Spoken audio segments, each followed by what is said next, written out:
آپ نکلیں گے تو لوگ زیادہ ہوں گے، آپ نکلیں گے تو وہ جو ان کا تشدد ہے وہ بٹ جائے گا، آپ نکلیں گے تو شاید اتنے کیسز نہ ہو سکیں۔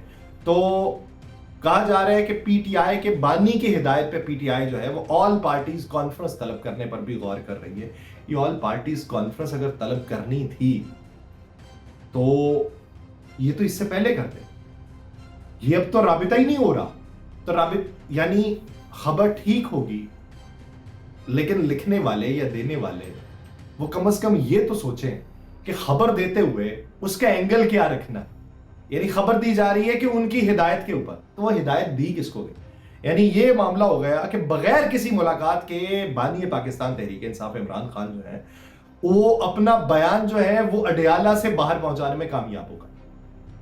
یعنی یہ اس وقت ہمیں یہ سوچنا ہے کہ ہم کو بطور پاکستانی یا بطور حکومت یا بطور اپوزیشن کیا کردار ادا کرنا ہے کہ تاریخ کا مورخ لکھتے لکھتے کہیں بے شک اپنی سیاہی کا خاتمہ کرنے کے بعد اپنی زبان بھی نہ کٹوا بیٹھے۔ ہمیں کیا لکھنا ہے کہ ہم لکھتے لکھتے زہر اگلتے رہیں اور زہر اگل کے اتنا زہر پھیلا دیں کہ جس سے کہیں پہ کوئی بہتری کا سامان دکھائی نہ دے سکے۔ ہمیں کیا دیکھنا ہے؟ ہمیں دیکھنے والی آنکھ ریاست کی چاہیے، ہمیں سننے والے کان عوام کے چاہیے، ہمیں بولنے والی زبان جو ہے وہ حق کی چاہیے۔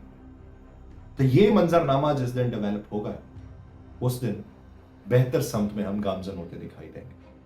مجھے دیجیے اجازت، اللہ نے کے بعد۔